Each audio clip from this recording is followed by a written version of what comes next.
Good morning, ASEAN. Good morning, our moderators, ladies and gentlemen, and my live chat team. Nong Dream, Nong Pat, Nong Pete, Nong Omo, Nong Fang, and Nong Team. So my name is Hong Sin. I'm one of the founding member of ASEAN CIO Association with an appointment as Global Relationship Officer. I'm the creator of Live Chat digital channel. Today, I'm your facilitator. Firstly, allow me to address some logistics as this is a public live chat. I would like to highlight that your name or your photos or voice could be captured. And with PDPA, we'd like to emphasize that ASEAN CIO do not send or sell your contact detail to any third party. And it is also under strict restriction and guideline for data access internally. So as you opt to sign up or you have your staff to sign up, which means to say you have granted us the consent to reach you. But should you not wish to receive any newsletters or email from us, just drop us an email or unsubscribe from the the newsletters. So secondly, throughout the whole entire session, should you have any question, please raise your hand under the participant icon. There's a blue, then show up a blue icon. And we will know that you like to come online, or you can text into the group chat icon and we will attend to your question at the end of the plenary.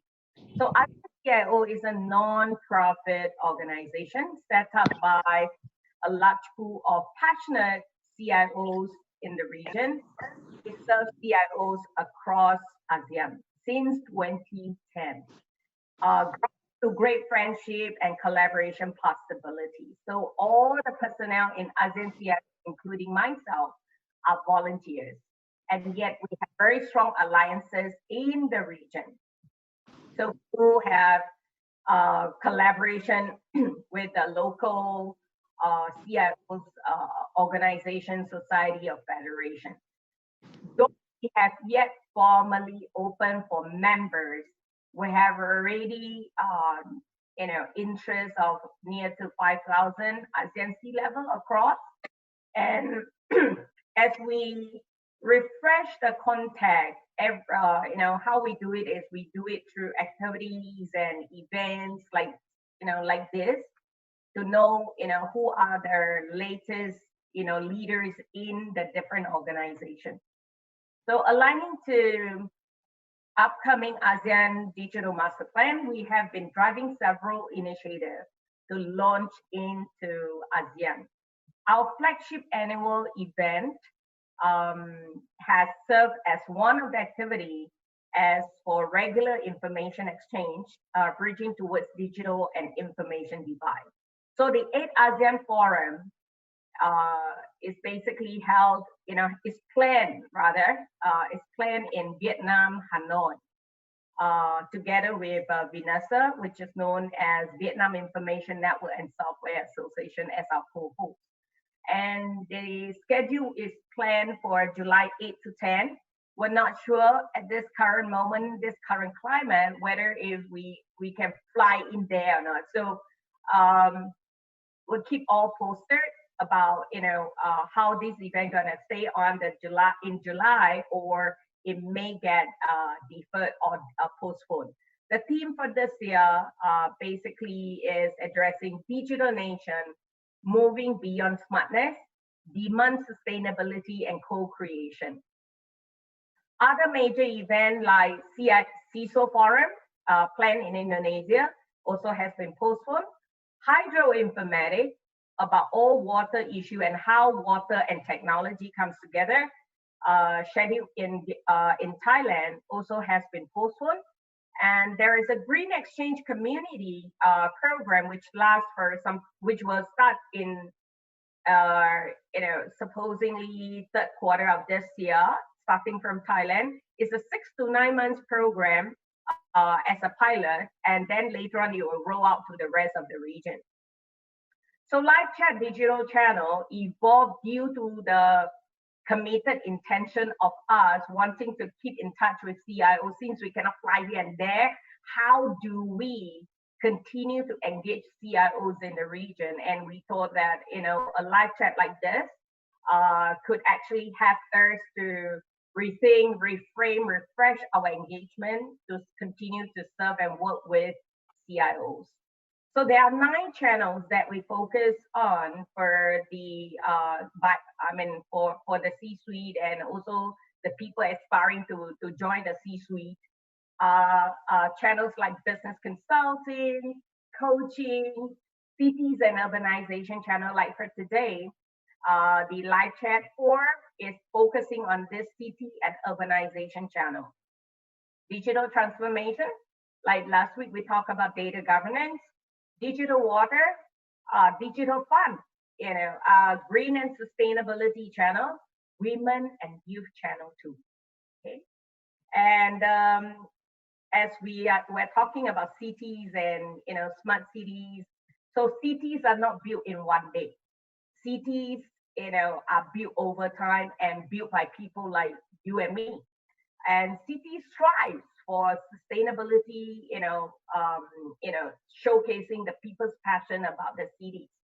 And indeed, cities around the world never stop engineering as they continuously explore evolving technology and innovation to uplift standards, to beautify and to architect it for betterment of the people. So such kind of vision generally give rise to worldwide inspiration to apply BIM, building information modeling. When I first come across this word is when I was working with Lynn, who is today's moderator. And this is a cutting edge technology, and into the session, she will be peeling the onion to tell you what is BIM and how these 3 plenary that have reams of experience will be sharing with you. So let me bring on Lynn Chua and also the distinguished plenary speaker. Lynn, this lady is awesome. She is one rare lady that is so technically sound. I call her the future technologies. And she's so passionate about smart cities, urban infrastructure, and she has more, I shouldn't mention about the date or the year, right? So you will know her age. She has a lot of technical experience. She's a very hands-on person. She must get very involved to really be able to know and in order to tell, because today she is an independent consultant to many projects. Okay, so I'm gonna like have her to take over from now. And by the way, she sits in several advisory councils. Anything concerning the word smart built environment, green, sustainability, she's all about it. So Lynn, the screen is yours, and I let you introduce Han and Eugene, and of course Atambun. All right, so Lynn, your call. Hi everyone, good morning. I'm glad you could join us. And I'm excited that we have so many people turn up about smart cities, because I think the smart cities industry attracts a lot of very passionate people, people who would actually continue to push themselves. So I would like to really introduce our three speakers today. We have Han first off, and then we also have Dr. Achampun, and then followed by Eugene. So the format of this is that they will actually present about 2 to 3 minutes of their company profile, talk about some of their projects that they've been involved in and that have really showcased BIM. And then we get into a nice discussion. So let's take the first half hour just to understand a little bit more about them. Okay, first off is Han. Mr. Han Huang, he's currently the CEO at BIM Factory, among other things. He's also started a few other companies. He's based in Ho Chi Minh City, Vietnam, and it's my privilege to know him since 2015, 2016, when we were working on some smart city projects. So he moved to Massachusetts in USA and graduated from MIT early on, and got his master's degree in architectural studies. So that's a pretty good credential over there. He was a recipient of a research scholarship, also for design and computational group. More recently, he's moved back to Vietnam in 2008 and decided to work on a few various developments. And in his free time, he saw the need for better quality design and construction methods. And that's where I think he took on the awesome task in 2014 to found the BIM Factory, with the mission of creating the most forward-thinking, highly skilled BIM consultancy company in the entire region. So welcome today, Mr. Han. Maybe you would like to share some of your projects. Yes, good morning. Thank you, Lynn, for that introduction. Everybody, you can hear me okay, right? Yeah? Okay. Okay, well, I think I have a slide that I can introduce the company. So if we can, are you opening that, or can I open that? I'll just go, I'm able to share it now for whatever reason. Okay, so I would like to introduce quickly my company, the BIM Factory. This is one of our main sort of driver is we always look at how BIM and how it always starts at the end, and we see the end result before we actually start implementing BIM. So we always like to know the outcome and the goal in every project that we do. As Lynn mentioned, the BIM Factory, we founded the BIM Factory in 2014. And we wanted this to be a very innovative and technologically driven BIM consulting company. And we're located in District 2 of Ho Chi Minh City.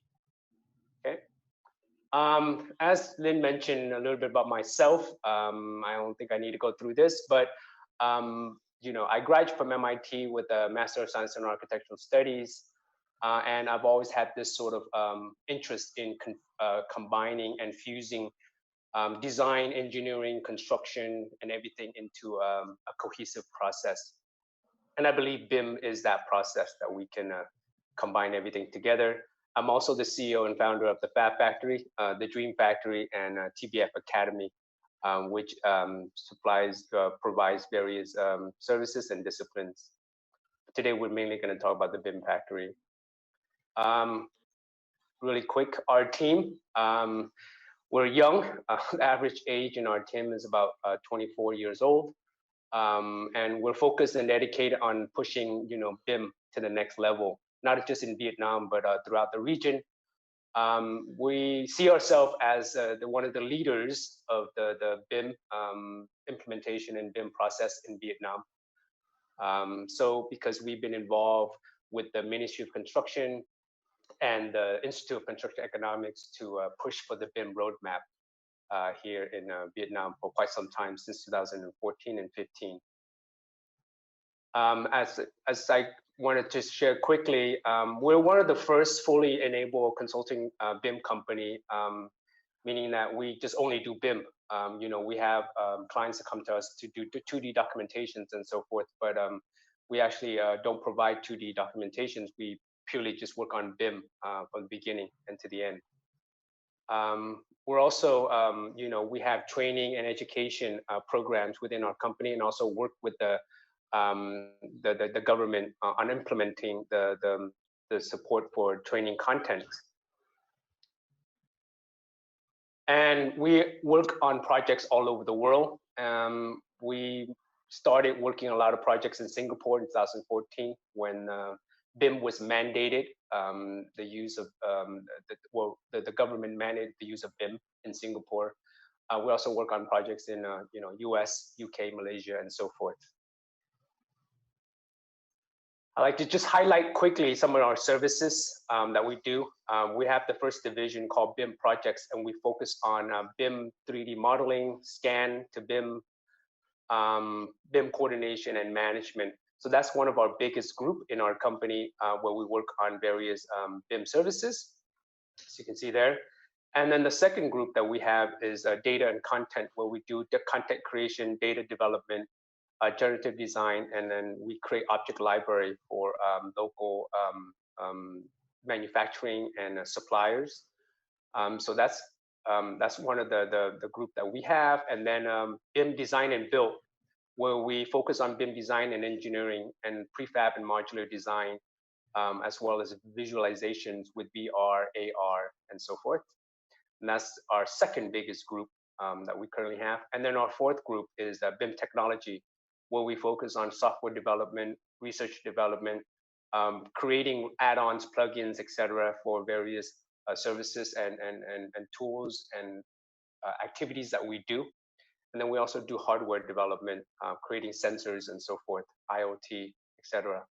So that's our R&D department, if you will. We provide dedicated BIM management team for all of our clients' projects. Our clients know that we stay in constant contact with the client's team, and we always keep the same team throughout the cycle of the project, so then we don't have this learning curve. We only have this learning curve at the beginning. And we have the capacity to scale based on our client's need in terms of the members and personnel. And these are some of the numbers that I like to highlight. We worked on more than 240 BIM projects. We've modeled over 18 million square meter of buildings. We have 89% are repeat clients. We work on projects in 14 countries. We've used often 11 type of BIM software. And at the moment, we have over 70 personnel in our company. And we have a library content that we created with objects of over 4,000 customized BIM objects and families. So how do we help with BIM? In terms of BIM project management, I like to just quickly share this one case study project in Vietnam that we did in terms of management for a mixed-use complex. And this was kind of the setup where we are working directly with the client, and it happens that the clients are the project and design manager as well. And we are in charge of all the BIM scope, and we work directly through the client with all the other stakeholders. And then just to quickly give you an idea of the result of that discipline or that project, we created the BIM models for all the disciplines. We coordinate all the drawings and through the various meetings and so forth. And then in terms of clash data analytics, these are the classes that we've broken down by various phases or various segment of the project. In terms of the tower, we're looking at 30% that are problematic, the basement about 28%, and then podium 34%. And then the clashes break down by trades. You can see there architecture and MEP is the most erroneous and most problematic for this project, where MEP, all the disciplines within MEP is very minimal. And then as a result, for this particular project, as a case study, we analyzed over 1,200 soft and 270 hard clashes that we avoided during the coordination process. We estimated that alone costs about 2.1 million US saved before construction started. And then during the coordination meeting, we avoided also over roughly around 125 errors that was done by the different designers and consultants. And then 66% of those were MEP with other disciplines. And then 22% were structural errors, and then 12% was architectural errors. And then overall estimated that we were looking at about 18% saving of total construction, which translate to about almost 7 million US dollars from variation orders that we saved for this particular project. So it was very advantageous given the fact that we only worked on this project for during the construction period. And then in terms of modeling delivery, some of the projects that we worked on from skyscraper BIM packages, we worked on soon to be the 7th tallest building in Dubai, which doesn't say much, but it stands at 356 meters and 88 floors. We create the facade and all the various systems modeling for that. And then we also worked on soon to be the 2nd tallest building in the world, only behind Burj Khalifa. We did the architectural and CS modeling for that, and we've been working on that building since 2016, 15 and 16. That stands at 656 meters and 118 floors, and that's actually in KL, Malaysia. And then also, in terms of when we're talking about BIM smart cities and so forth, one of the projects that we're currently working on is a financial district located in the Middle East, where there's over 3 million square meter of floor area that we're looking at, that we're modeling, combination of 13 towers that we created from all the disciplines, where the buildings were existing, some of the existing buildings were scanned, and then we remodel all of the disciplines within that scan, architecture, structural, and MEP. And then we also worked on modular projects. And this is one of the things that once we get later into the discussion, and I can share the importance of prefabrication and how modular design and construction is going to play a big impact in the smart city, effectiveness. And then we also worked on that, and then also obviously prefabricated buildings. And this is going to be one of the key drivers for smart cities, in my opinion. And then these are some of the typical benefits that we provide. Obviously, I don't need to go through all of this, but basically in terms of quality, time, and cost for various stakeholders that when we work on these various projects. And that's it. That's it for now. I have other slides that I want to go into, or other things that I will talk about. But that's my quick introduction. I hope that didn't take too long.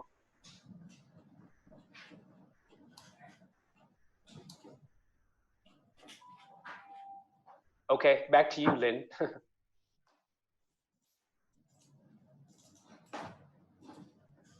Thank you, Han. I think that was a great introduction, and it's very interesting that you managed to get that kind of time savings, even though it's at the construction phase. Okay. Now I'd like to introduce our second plenary speaker, who is Dr. Poon, and who has been involved in a whole myriad level of activities. So Dr. Poon is right now an assistant professor of the Civil Engineering Department in the Faculty of Engineering at Chiang Mai University in Thailand. So he's got his Bachelor of Engineering Masters in 2003, and he's got his doctorate in 2003.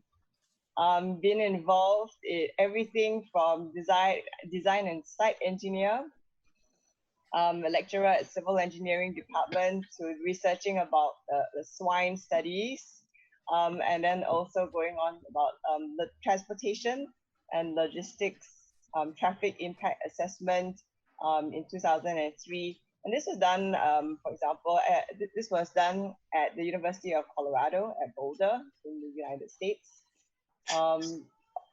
More traffic impact analysis, logistics, infrastructure, impact assessment, as well as researching into clean air for small cities in the ASEAN project region. Moving on, in 2014, he also did more research into integrated land use logistics, more transportation studies, and also towards green logistics and incentive policy for agricultural supply chain. So Dr. Poon, you've done quite a lot of research in transportation as well as agri-tech. Maybe I'd like to invite you to share a little bit more about your studies. For example, more recently, you've done more teaching in construction management and techniques and housing, and actually started to look at a lot of even materials and natural fiber cement products. Your whole career has really spanned quite a lot. I'd like to invite you to now present something a little bit more about what you're working on. Thank you, Linda. Thank you for the introduction. It's quite a long story about many years ago. So right now we are working on as the funding agency to support urban developments and smart cities around Thailand. So today I will focus on how the folio of the city network in Thailand that have been challenged into the things that Hans mentioned is the BIM to the end.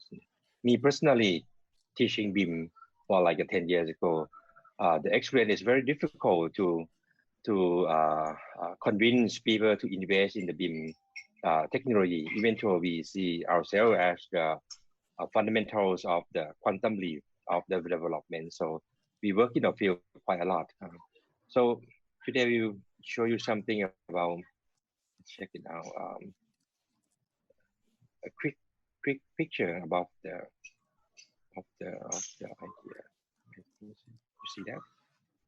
Okay. Yep. This is like maybe not a full picture of Thailand, but it's a project that we are working on together as a network to develop urban developments and also toward the smart city. We collaborate with the Thai Research Fund. Right now it changed to the Thai Science and Research in Innovation Institutes and incorporate with the DEPA to help together to promote the city as a livable city and also smart city. So this is a full example of the different company that we're working on. We working on around like 10 to 20 company, especially city developments, to inject the information into the system. But none of them, as my working on, achieve in the level of the full BIM implementation in the city yet. But some of them achieve in the project base to develop BIM. So right now in Thailand, it's like we past experience, we adopt firstly based on the developing as a developer at first, but at city level, we haven't achieved it yet. So this is one example that we try to use the BIM technology in the local authority. So our target is the, for example, this is some of idea that we incorporate how we hand on the BIM into the city management or something like that. So this is like some of example. So right now we are on the process is plug different information together as a BIM platform and allow BIM platform as a part of the urban planning, as a part of the investment scheme, and so on and so on. So basically, the working right now is working on the field, and we believe that smart city cannot go without the beam technology, as Han mentioned.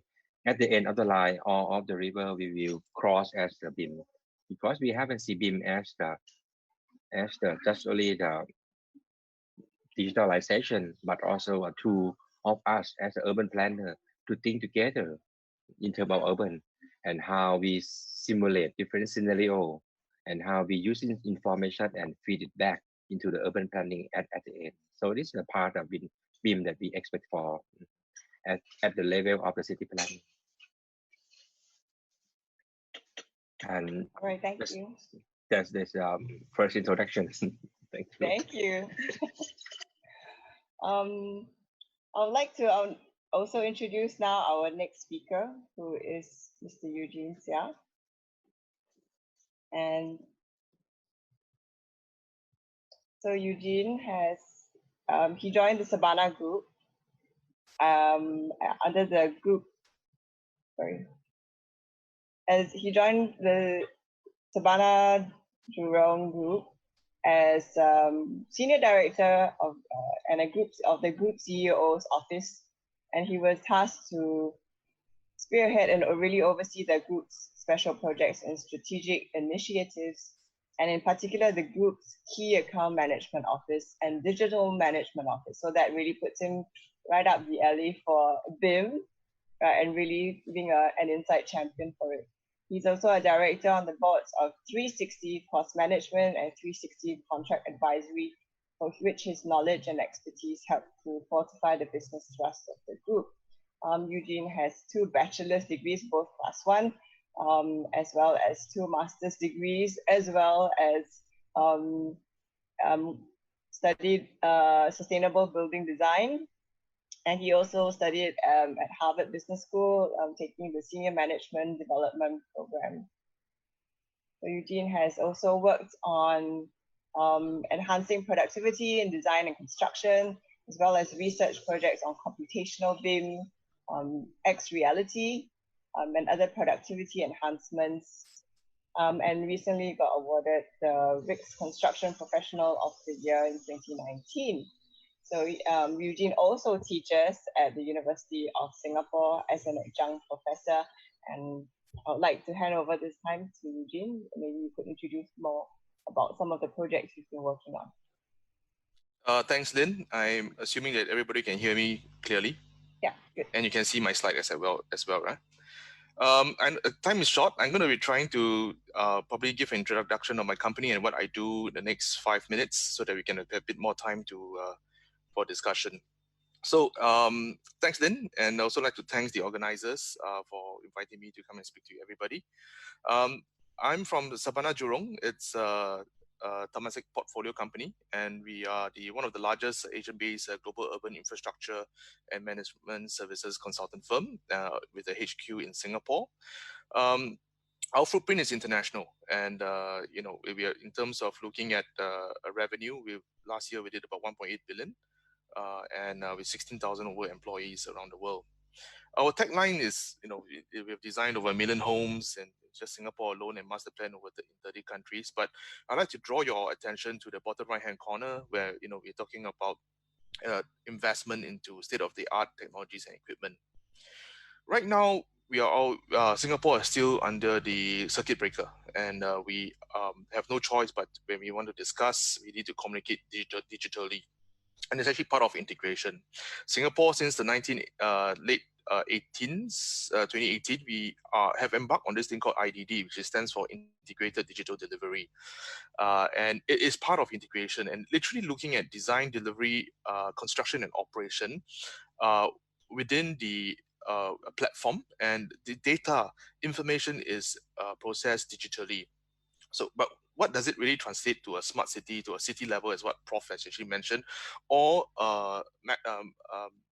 and that's a micro level, or a specific level as what Han has mentioned. So I'd like to just share with you this IDD map, which I've created. It's like a journey map.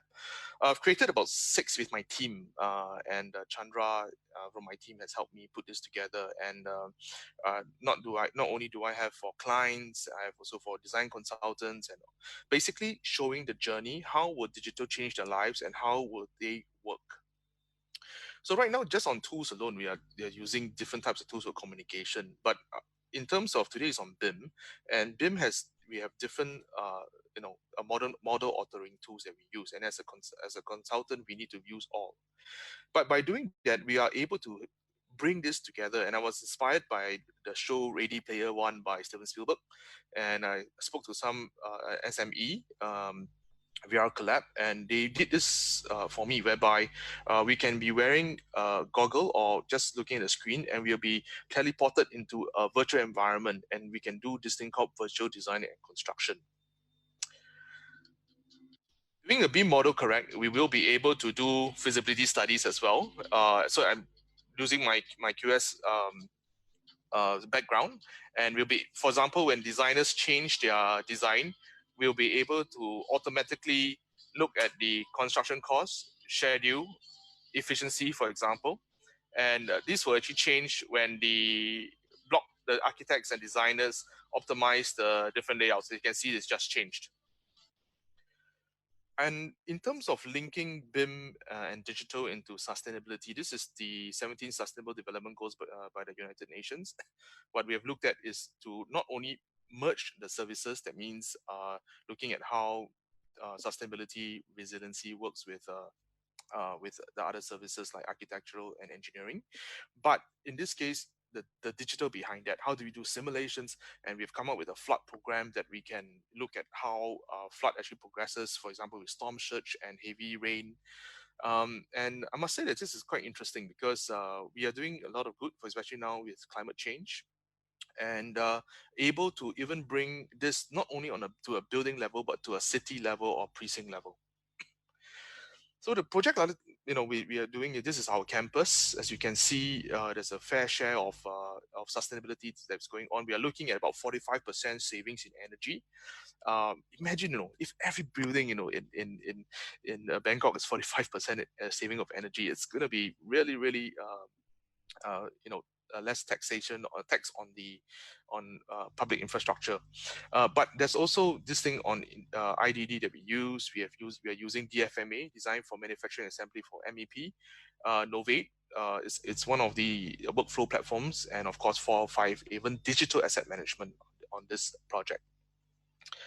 I would like to also introduce this thing called ISO 19650. So you design in BIM, but you want to ensure that there's a process, an internationally recognized process. So there is this public available standards 1192 in the UK, and ISO now is an international standard. So that's subsumed to it. And by doing that, you are able to look whether is it on a BIM coordination, using on a common data platform, and so on and so forth. So basically we have looked into benchmarking into 19650. I've actually taken a test. I think I could be the first QS to have gotten this, but Singapore, we're definitely in Asia, we're one of the first in terms of the Singapore-based companies to get this. You can actually have this on my name card. And also, I'm one of the RICS certified BIM managers, including the ones in Singapore. Last two slides is on, well, Prof actually mentioned on how BIM can be put on cities. Now, this is just an example of how we BIM up a building and connecting it to live sensors and data streams. You will be able to monitor what's actually happening or even do simulations. I have a video connected here, which I'd like to show you. And this is something we call virtual city. This is whole of Singapore that is virtualized. And because of interest of time, I'm going to just speed up this video to show, for example, we can do flood simulations. We'll be able to see lift monitoring or asset monitoring. For example, if people trapped in the lift, the ones in red or the ones in yellow lift under maintenance, for example. We'll be able to know specific buildings. You'll be able to know the energy rating, for example, for that building. you'll be able to connect to traffic, and you'll be able to have a lot of analysis, whether is it AI checking on certain designs on how we can improve traffic flow, traffic timing, traffic light timing, sorry, and also the width of roads and road design. We were able to check on aging infrastructures for digital facilities management. And this is something that we do for airports. You last but not least, you'll be able to go into something more detailed like a building. So all this is put into this Unreal Engine, and we work with 51 VR to get to do that. And we've seen this being able to work on a building level, a precinct level, or a city level. Currently, we have some projects in Singapore that we're using it. One potential project in Indonesia, and we wanted to bid for this in Thailand, but we didn't get the job. If not, this will be the first in Bangkok as well. Okay, so that's all that I have to share. Thank you very much. Thank you, Eugene. So I think we've had a really good mix of looking at projects, not only at the buildings, but also with Achan Poon's showcase of the district and all the transportation and logistics. And that was really at a district level. And then now we also have Eugene really going island-wide and a whole country. So I like how everything has mixed in together, but maybe we'll just open it up to all three of you. What made you start that BIM journey?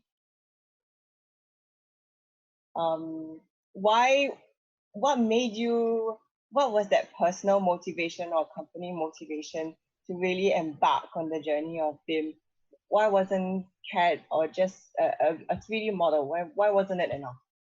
So maybe I can ask, maybe Achan Poon, would you like to start? Yeah, sure. Yeah. Well, it's start like 10 years ago. We teaching in the class. We working together with different friends from different company, and we found out that BIM is a keystone to leverage the productivity in terms of the construction industry. I think that Singapore is the first country that adopt this kind of process very fast. From the perspective of Thailand, we see that that's a good move, and we try to work together with different academics. And we dig more information in terms of research. We found out that the cost saving of the BIM implementation, it provide a very good benefit, especially not for the contractor at the first or for the designer, but actually for the developers. So it's a good start. So we work for many years to convince developer to deploy this kind of technology.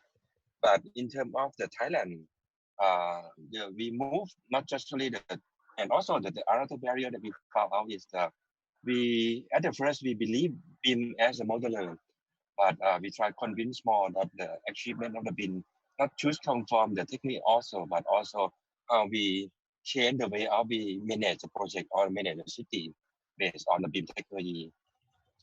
So that's the first thing first that we start like 5 to 10 years ago. At that day, no one talking with us. That's just only a group of people that we work together. So we stopped this process and working out more in different angle because the barrier that we found out is how we import the information back into the models. And another one that we trying to do is convince that city mayor have to implement the BIM. But first, the other thing is the fragmentation in the industry. Because developer haven't focused on the saving cost from the facility management, because the most benefit of BIM for my research is not just come from in the construction process, but come from is the during the operation and maintenance process. So that is a holistic picture that is a missing link in Thailand. So that is why we start the careers of the BIM development, and but not in terms of the BIM modeler, but in terms of the how we push the BIM as a key policy in the countries. So that's why.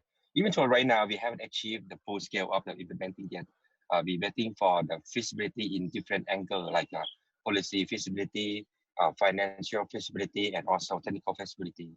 That is a whole process.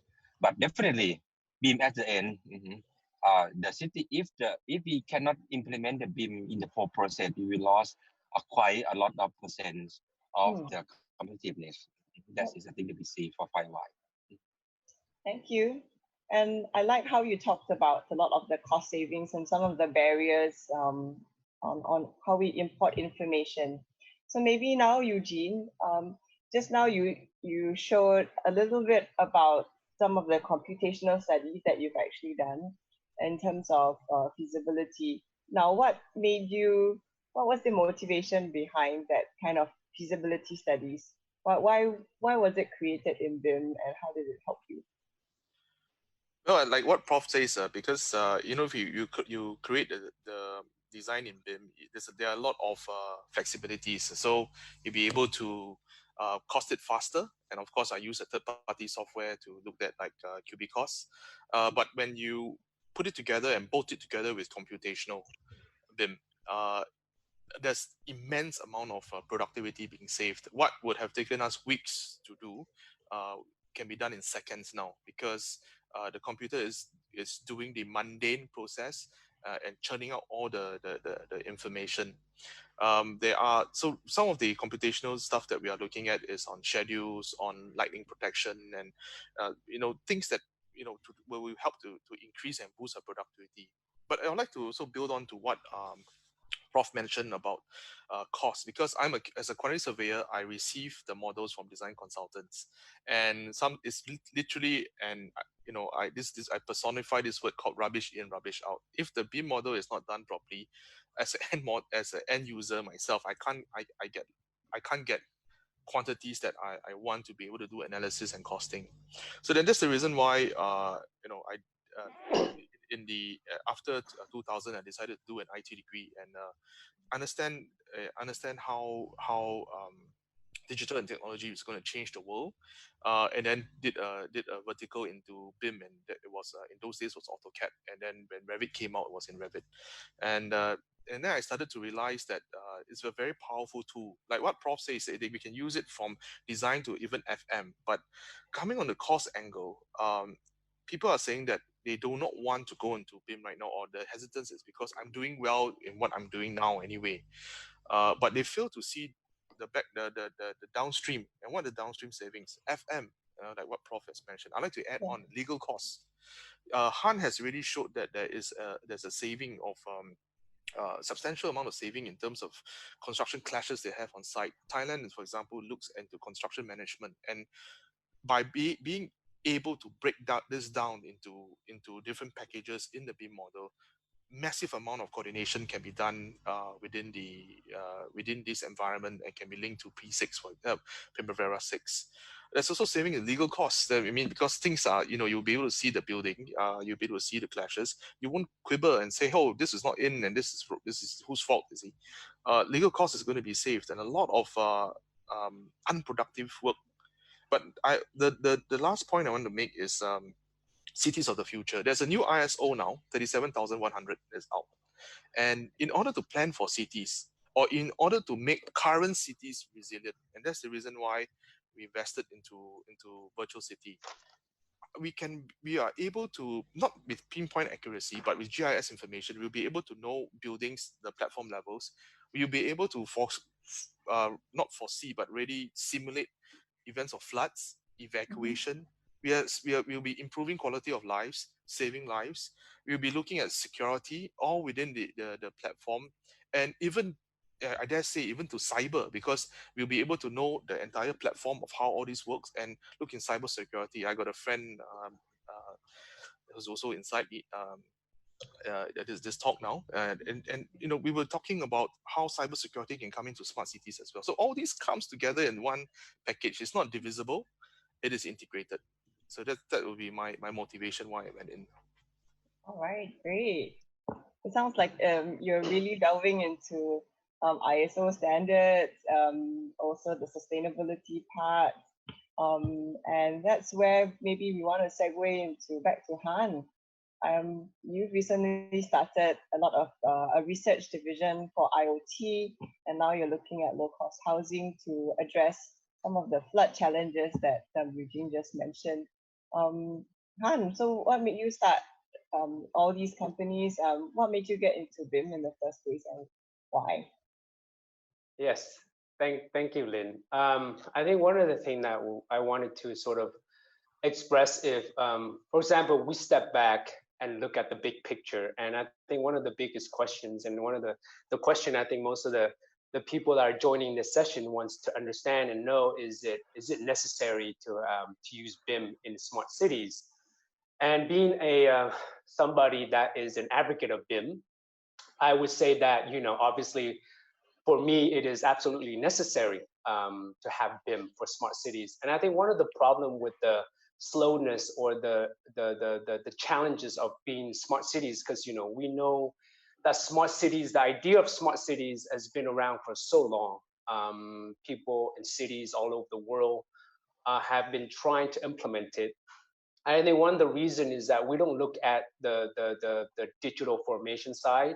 I mean, we don't only should only look at the digital formation side, but also sort of the collaboration effort of everything, of everybody, of all the city, the people, the infrastructure, and so forth.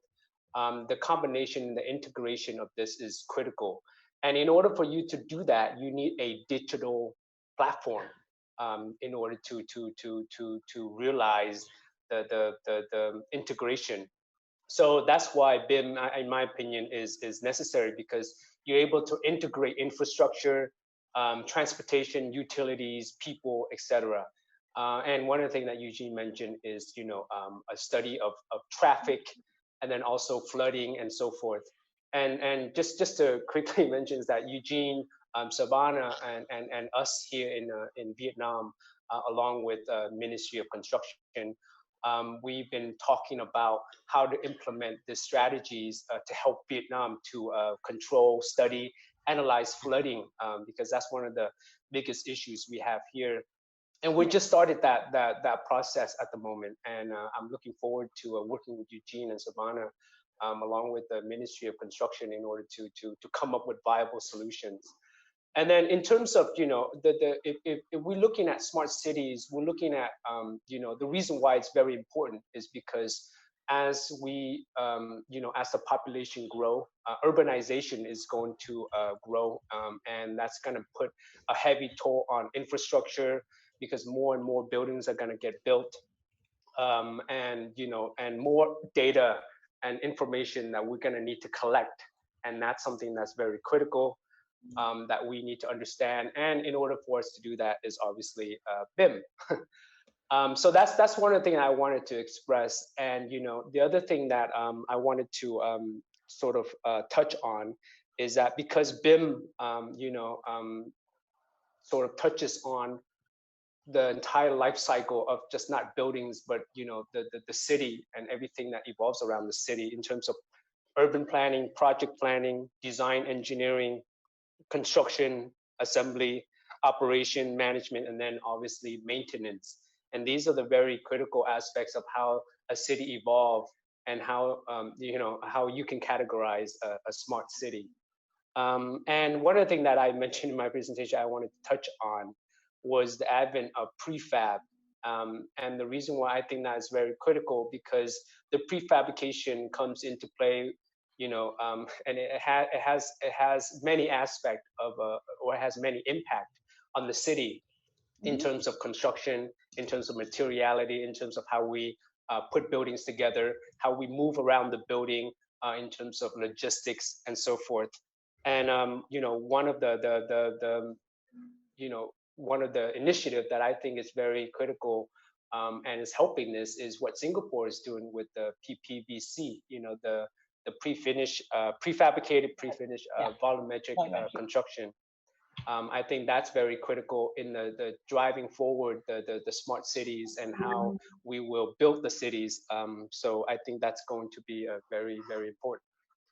But yeah, that's pretty much what I really want to touch on in terms of why it's important that we use BIM, and why BIM has a huge impact on smart cities now and moving forward. And I think that with BIM, it will help the BIM smart cities to really come to life, moving forward.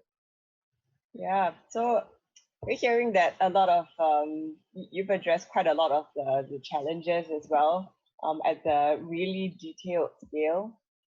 Maybe I'll just open it up to everybody again. We've got our first questions really starting to come in. With all the cost savings, with all the data that's coming in as urbanization grows, even as standards are being developed, sustainability standards as well. We've got one question: what are the challenges to cities who have yet to start BIM? Why is it so hard to get off the ground? And why does BIM seem difficult to reach in cities when ASEAN aspired to build 26 smart cities? Maybe anyone?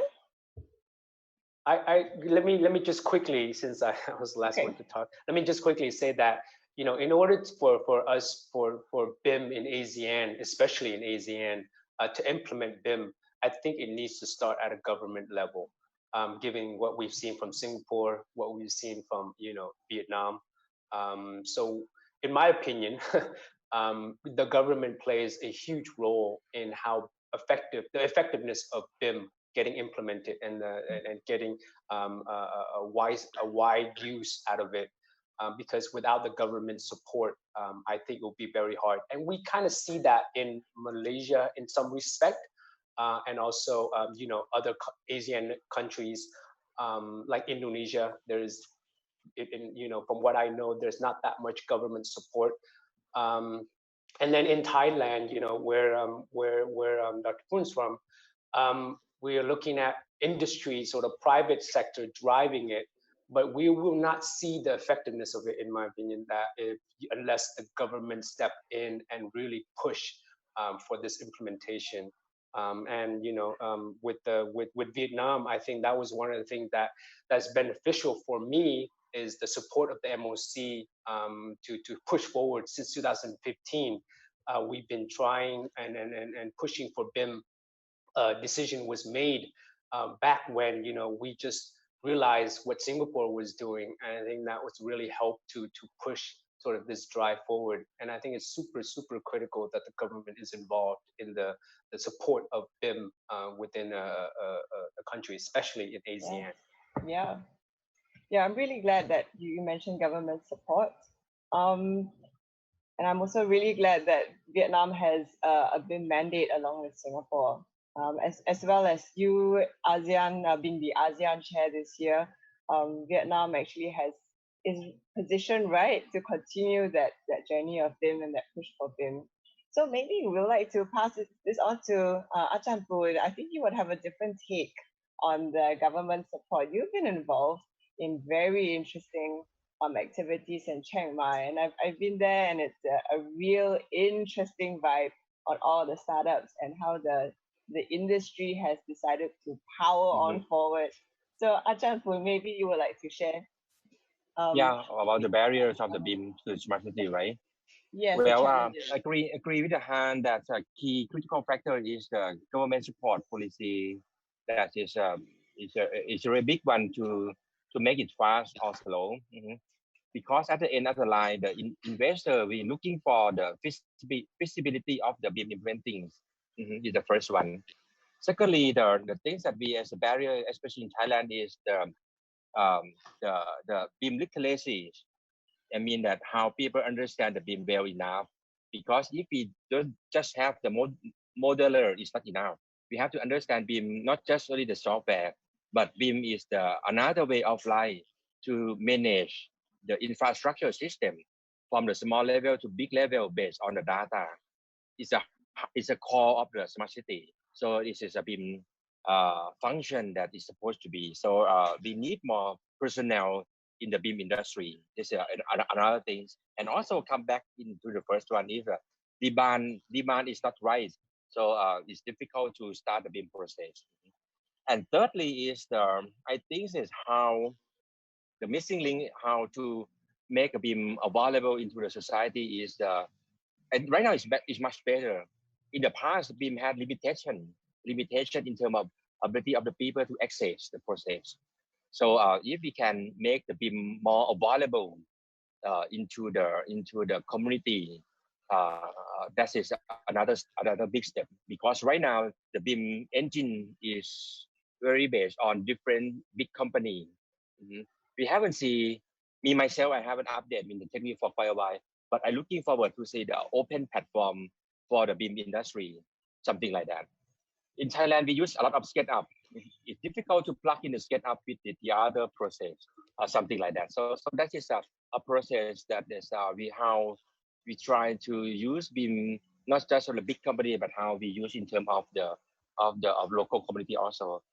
And the last part is I think a key actor to implement BIM is not private sector, but also the local authority have to understand BIM now. That right now we achieve in the GIS level 2D, but it's similar into the BIM, but BIM have many D, something like that. So we haven't tried to say that BIM is limit only the 3D dimension, but just use the information and allow them to understand the level of the process. Many software provide flood analysis is almost embedded function, right? Many software provide traffic analysis in the embedded function. So there's how we convince the city mayor to invest in, not just in terms of the investment for developer, but also how we support the quality of life based on BIM information. So that this is a whole process. But I agree with Han, is the first thing first is the government push and the right policy. I think right now is time for BIM to explode. I believe it's not less than 2 or 3 years. Yeah. So thank you, Dr. Thank you, Dr. Achampun. So you mentioned a lot of your wish and your desire to really see a lot of the open BIM and more vendors come up. Now, Eugene, you're involved in standards, and you're one of the first to get certified on ISO. And with that standards, that openness starts to come up. What's your take on where the government can actually start to build up what policies do you think are involved? Okay, I think there's a few things. I mean, I picked up from what Han and Prof. Poon actually mentioned that, the first and foremost is to encourage people to use software. So I see BIM as a process and a software, yeah, and it has to be made everyday life. However, I think Han has said that it is definitely costly, but people see the capital cost. They don't see the whole life cycle cost. Han has actually demonstrated there's a lot of savings in the future, whether it's clashes or whether it's operational savings. So in order to move to that bit, I guess we the cost benefit analysis has been done, but most important, to help defray capital costs, I think almost 5-10 years ago, the Singapore government has up to 280 million worth of funds that they gave out to help the industry to be BIM enabled. So what did they do? They gave us money. I think, if I remember correctly, it's about 150,000 per firm to buy laptops, to buy help to pay softwares, and especially to defray up to 80% of training costs. And so there was it was not overnight that we turned a switch that we gone onto the platform. It took actually time. So first and foremost, policies for helping to sponsor part of the cost. The second thing I probably would like to know is, or what I'd like to see is uh, adoption of of certain standards. So you have a platform, you're already you're on BIM, then you have to see how you can model it correctly, what's the modeling guide, what is the information guide that goes in, information standard that goes in, and then how you collaborate, which is the common data environment. So in Singapore right now, I think some of the government agencies, they have some years of experience already. They're coming up with a guide to see how we can even look into an open platform, or how do we work in a common data environment as well. But I feel that it's very important to start it right. There's a saying, a journey of 10,000 miles start with the first step. I would like to add on, it has to be in the right direction, because you have the first step or the wrong direction, you'll be 10,000 miles off course. So I think the step forward is adoption of a standard. What's so safe is the safest is an international standard, but it has to be incremental. You cannot switch on a switch for BIM. There must be training processes, there must be encouragement, there must be a carrot, there must be a stick, more carrots, of course, then and to help the industry. Because in the end of the day, let's say 10 years, I just finished a visioning exercise for the CIJC, the Construction Industry Joint Committee in Singapore, whereby we envision what's going to happen in 2050. And 2050 will be a place whereby I'm still working. 2050 is just 30 years away. I'll be 60. So I'll still, you and I will still be there. I'm sorry, Lynn, you're only 21. So so the thing is, we will be still be in the environment, right? And it's going to be an environment where BIM is, it's going to be commonplace, computational commonplace. It's going to be just another good design. It's not that, oh, this project is because it's used BIM. It's going to be like that. And it's like how the days we use CAD. But we'll be in an era of programming. We'll be in era of artificial intelligence, machine learning, and it'll be same as like right now.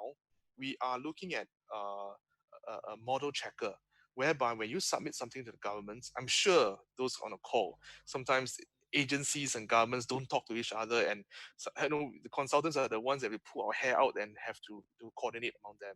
Imagine an environment, a closed, a circular environment whereby we will be able to communicate digitally between the agencies and ministries, but able to check on design based on code of practices. So Singapore, we are embarking on this audacious design, but but I'm talking about 2050. 2050, this will be again commonplace. So it will be the tagline will be, it will be a good design. BIM is underlying, ISO is underlying, process is underlying, and it will be a situation that will be information and data and knowledge is there. We must then be able as consultants or developers to write on this, right? And I think Prof. Poon also mentioned about data. There's also an analytic process on top of that. So we have to ready ourselves, because if not, we'll be left behind. And the last thing is the construction industry to be left behind, where everybody is plowing ahead in digital. So that will be my take. The answer to you, Lynn. Thanks. Happy birthday. Now we have obviously a vision for the future, really powered by IoT, and we're really aspiring. But we're still struggling. So we have a question from the audience. Why is the rest of ASEAN taking time or procrastinating about cost savings? Why are we taking so long? And how do we get the right motivation, and where does education start? So maybe Prof. Poon, where does education start?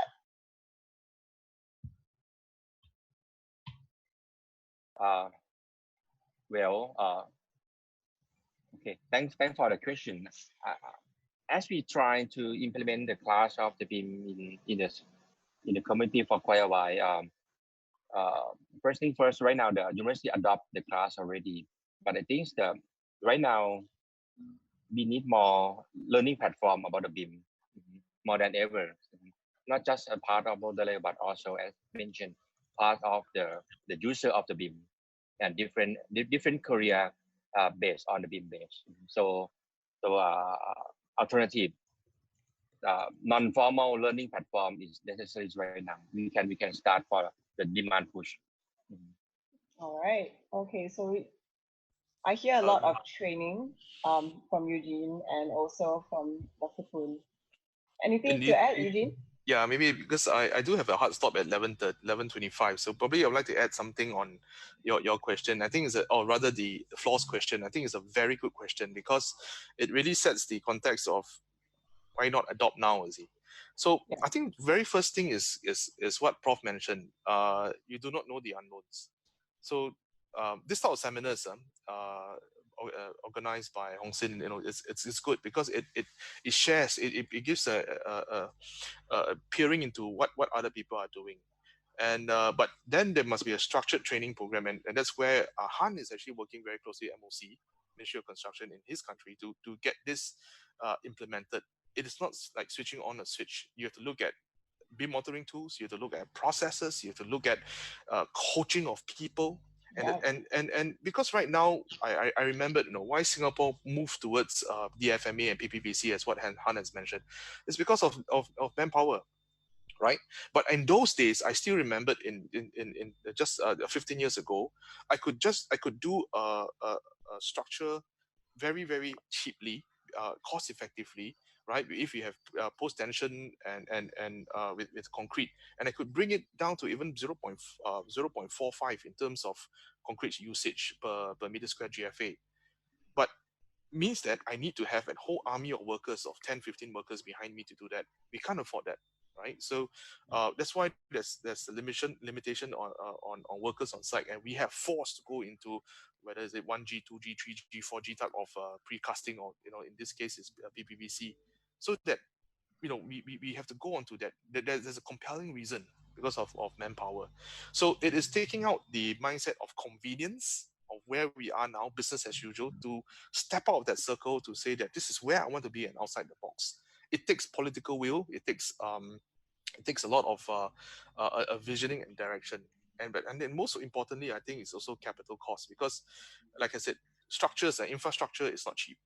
Even IT infrastructure is not cheap. But if we can see, if there's a way that we can see how we can mix that with cost benefits analyses, a new model is, for example, a company can say, look, I can do this for you with all the training part sharing, but this is your cost that you're spending. If I can save you this cost, I will share the savings 50% with you, for example, and this is risk reward type of thing. And I believe that in the future, not too long from now, maybe 1-2 years from now, there'll be companies like that coming up to share all these risk rewards, or performance based, so that people can show that, hey, you know what, adopting uh, uh, a software, a BIM authoring tool, adopting a change of process, adopting standards will really help the government's economy, and the people, improving quality of life, what Prof. Poon actually mentioned.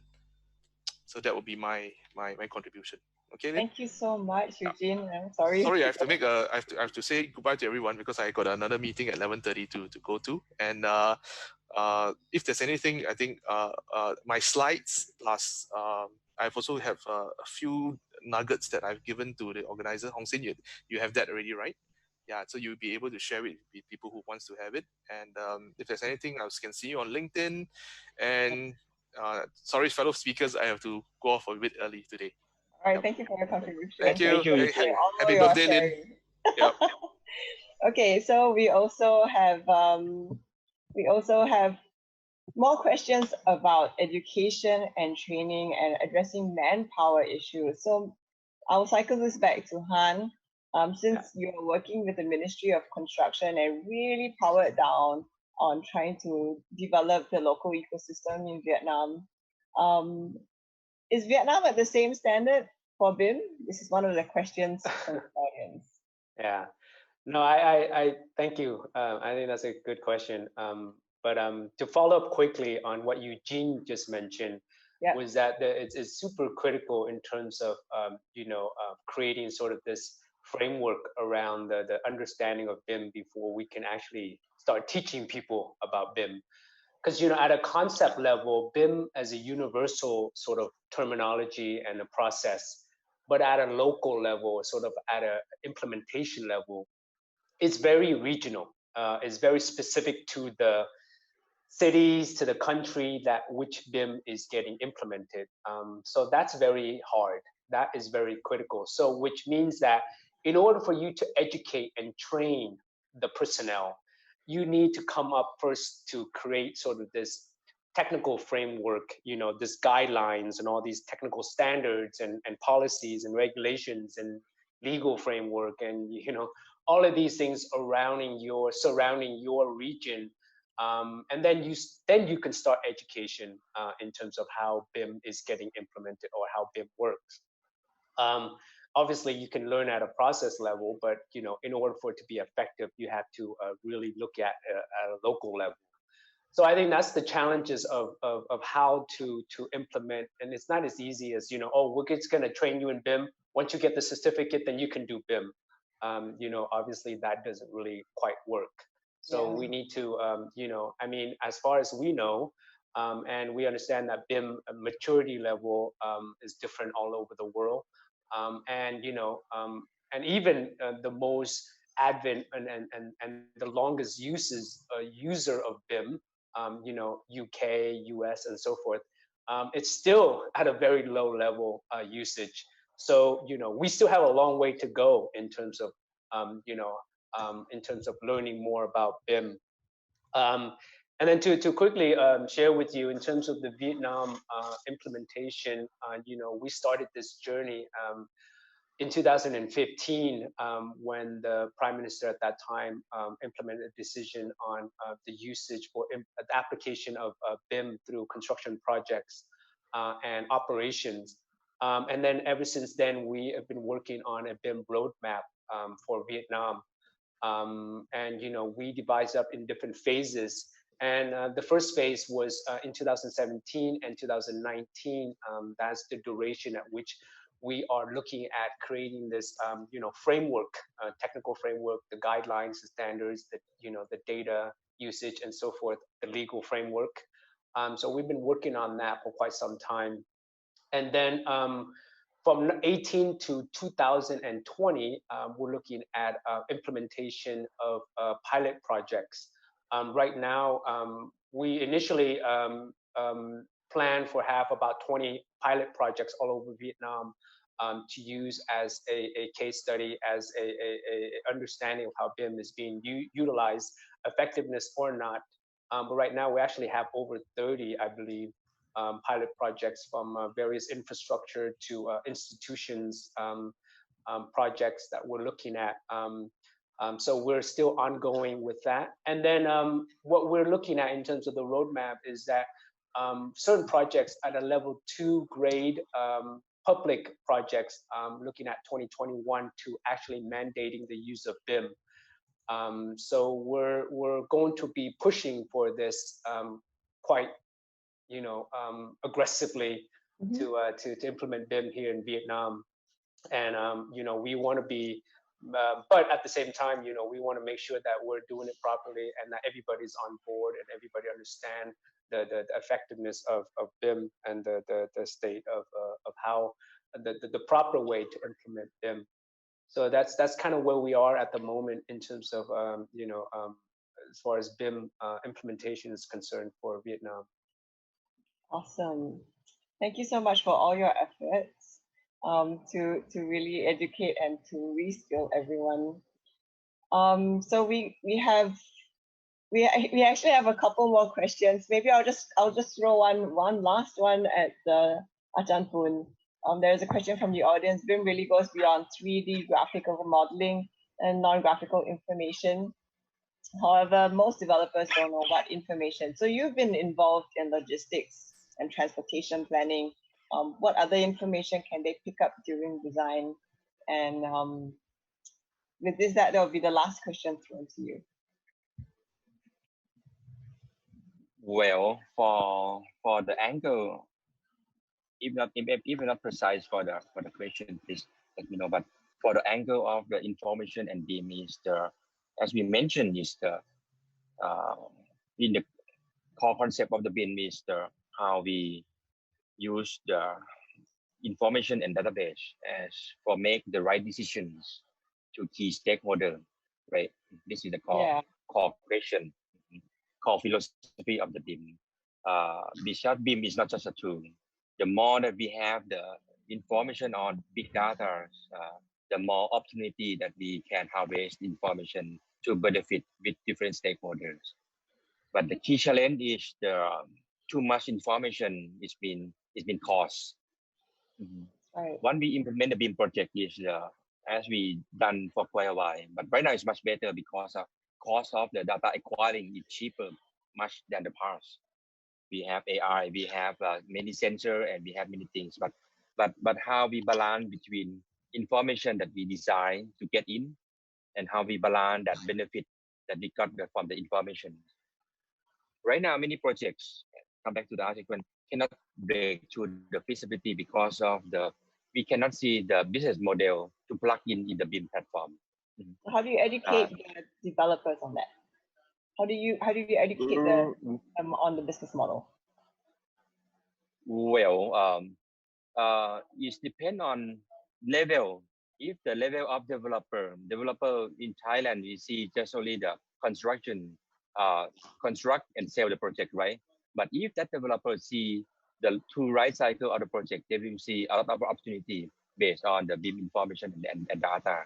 So in the last 5 years, difficult to discussion, but right now most of the developer, if they are aware enough, I think most of them they will adopt in very fast because this is a stepping stone.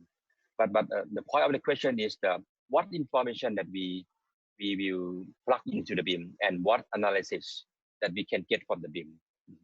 We have many layers, but some analysis is very fancy. It's not practiced yet in this market. But we have to find our market in our local to fit that. Where is the cheese? Where is clients? First thing first is pricing management is the big clients and how we make BIM create the value to the client. So that is first thing first that we have to decide. So the BIM is a tool, is a key tool. It's like a hammer. It's like many things. It's like a drawing board. But the key concept is how we enjoy our new big data world based this kind of the engine that we have right now. That is the key question to the stakeholder. Stakeholder. If we are taxpayer, we have to say to our governor that okay, it's time for us to see BIM in the city as the budget that we pay the tax. What our function of the city can provide to us? What is the function per tax ratio? That is a big question for the taxpayer need to ask the major, right? Is major there enough to answer this question? Go for it. But you can see the answer. Major will say it's or not. It depends on how we select the major, the right major in the new era based on the BIM base. So the next step that we try to move on. Okay, awesome. So thank you for, I really like this session today. Unfortunately, we really run out of time. Some of the takeaways from today is that BIM really reduces the cost, and it really defrays up to a lot of the construction costs. We've also heard from Eugene about really hunkering down on manpower issues and education. Dr. Poon also addressed some of the barriers that we face and a lot of the data and really choosing which policies you want to implement, and that will have an effect on your smart cities framework. We also talked about the government policies for training and helping to defray up to 80% of some of the initial costs, and that will really help some of the ASEAN cities get onto BIM, and then BIM addressing a lot of the facilities management issues of the future. And Eugene also talked about his vision for 2050, where will we be? And we also had Han really start to share with information about the education and how all that's happening in Vietnam. I'd really like to thank all of you today. Let me hand this over to Hong Sim. Thank you, Hong Sim.